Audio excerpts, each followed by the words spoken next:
John chapter 10 verse 17. Busa ang akong amahan nagahigugma kanako tungod kay ako nagtugyan sa akong kinabuhi aron ako makakuha nini pag-usab. Verse 18.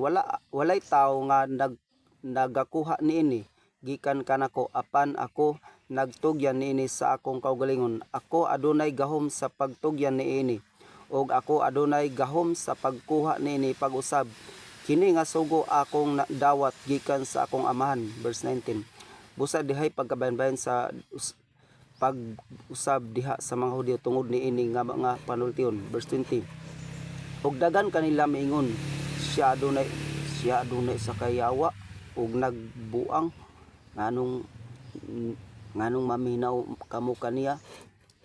Ang uban miingon dili kini mao ang mga pulong gikan kaniya, mga adunay yawa. Makahimo ka ba ang usa ka tawo sa pagpabukas sa mga mata sa buta?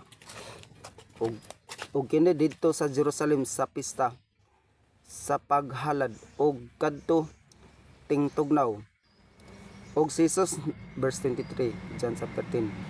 Ug si Jesus naglakaw diha sa templo sa portiko ni Solomon.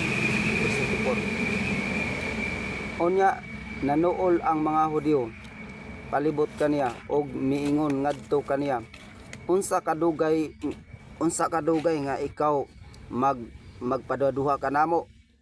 Kung ikaw mao ang Kristo, sultihi kami sa iyano nga paagi. Si Jesus mitubag kanila, ako nagauli kaninyo ug kamo wala motuo. Ako nagasulti kaninyo ug kamo wala motuo.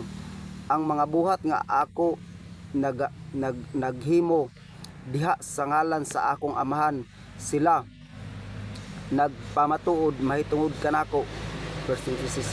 Apan kamo wala nagtuo tungod kay kamo dili akong mga karnero, ingon sa akong gisulti nganha kaninyo. Verse 27. Ang akong mga karnero maminaw sa akong tingog ug ako nakaila kanila ug sila nagsunod kanako. Verse 28. Ug ako naghatag nganha kanila ug kinabuhi dayon ug sila dili gayud malaglag ni adunay tao nga makaagaw kanila gikan sa akong mga kamot. Verse 29.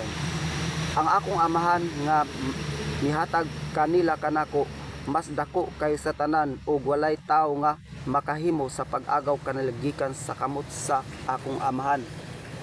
Verse 30. Ako ug ang akong amahan usa. Verse 31, chapter 10. Unya ang mga Hudyo may punit pag-usab og mga bato aron pagbato kaniya.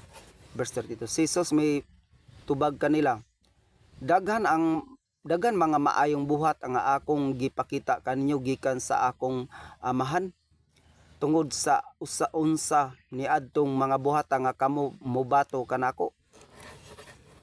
Verse 33. Ang mga Hudyo mitubag kaniya nga nagayon, tungod kay maayong buhat kami dili motuo kanimo, apan tungod sa pagpasipala og tungod kay ikaw ingon nga usa ka tawo nagahimo sa imong kaugalingon nga Dios. Si Jesus mitubag kanila, wala ba kini naisulat diha sa inyong balaod ako miingon kamo mga Dios? Verse 35. Kung siya mitawag kanila nga mga Dios, ngano kang kinsa ang pulong sa Dios miabot og ang kasulatan dili mabungkag? 36. Magsulti ba kamo kaniya kinsa sa amahan kinagibalaan og gipadala sa kalibutan? Ikaw og sila magsulti kamo kanila kinsa sa amahan gibalaan o gipadala sa kalibutan. Ikaw nagsulti tungod kay ikaw miingon ako. Ikaw nagsulti, ikaw nagpasipala tungod kay ako miingon ako mao ang anak sa Dios. 37. Kung ako wala maghimo sa mga buhat sa akong amahan, ayaw ako tuhui. Apan kung ako naghimo bisan nga kamo dili motuo kanako, tuuhi ang mga buhat aron kamo mahibalo ug mutuo nga ang amahan aniya kanako ug ako anaa kaniya. Verse 31. Busa sila na ning kamot sa pag-usab sa pagdakop kaniya nga apan siya miikyas gikan sa iyang ilang mga kamot. Verse 40. Ug mipalayo pag-usab ngadto sa unahan sa Jordan ngadto sa dapit diin si Juan sa usa na mibautismo ug didto siya mipabilin. Verse 41. Og daghan mismo ngadto kaniya og miingon si Juan walay gihimo nga milagro apan ang tanan mga butang nga gisulti ni Juan may tungod ni ining tawhana tinuod ug daghan ang mituo kaniya didto. Patanawa ko Mikon. Muna si Marco guys. Muna si San Alexander.